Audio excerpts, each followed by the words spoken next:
तो मेरे अजीज़ दोस्तों, मेरे भाइयों, बुज़ुर्गों, माँ और बहनों, आप लोगों को ये मैसेज इसलिए बजा देना है। आप लोग काफ़ी बेचैन थे, जिस तरीके से मैं बेचैन था कि क्या बोलते हैं ये लोग, देखना था। और हमको इसी की उम्मीद थी, हमारे को यही भरोसा था इनके ऊपर के यही ये लोग और टाइम मांगेंगे।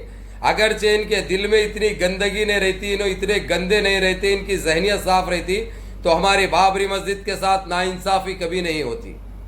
ये तो हम मान के चलेंगे, ये हकीकत है जिसको इनकार नहीं कर सकते, ना हम, ना आप, ना और ये दरिंदे।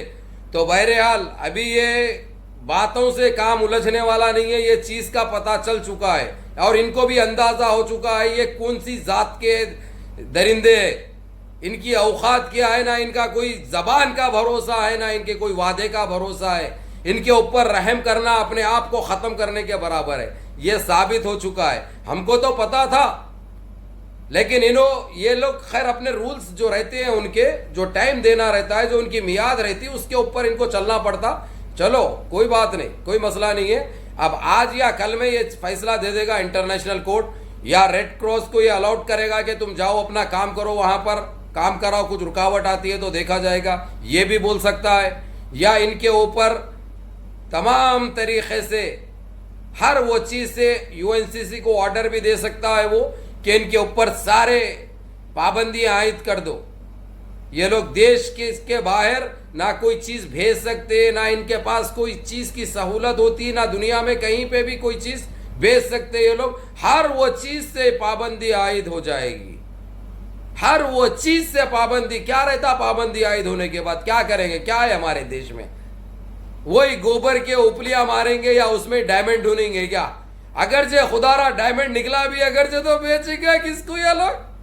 वो तो खा नहीं सकते ना भाई, बेचेंगे किसको ये लोग? बद से बदतर हालत हो जाएगी अगरचे इंटरनेशनल कोर्ट ये बोल दिया, अगरचे इंटरनेशनल कोर्ट रेड क्रॉस को अलाउड कर दिया कि जाओ तुम लोग अपने तरीके से वहाँ पे कार्रवाई करो ये और काम अंजाम दो बाबरी मस्जिद के हक़ में, तो फिर ये चीज़ ये पाबंदी आयद नहीं होगी। नहीं तो ये जीसीसी खास कर रज्जब तैयब एर्दोगान जो इस्लाम के शेर से जाने जाते हैं कि हर मुसलमान के दिल में बसे हुए, हर मुसलमान के हीरो है वो, हमारे इस्लाम के हीरो है इस वक्त वो दुनिया में।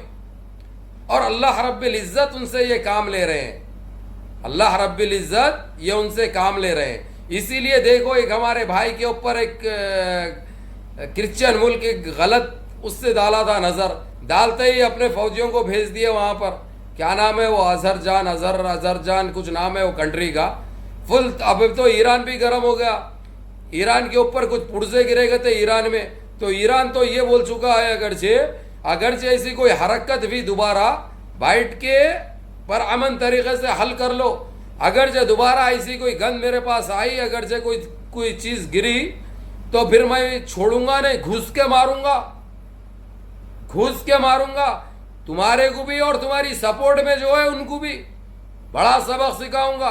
वो क्या है, करीब करीब रहने की वजह से वहां पे हो सकता है बमबारी कर रहे थे ये लोग, क्योंकि ये लोग की तो आमना सामना चल रहा है ना भाई, जंग दूरी से, तो हो सकता है कोई चीजें ईरान में गिरे जिससे ईरान को थोड़ा सा नुकसान पहुंचा वहां के चीजों को।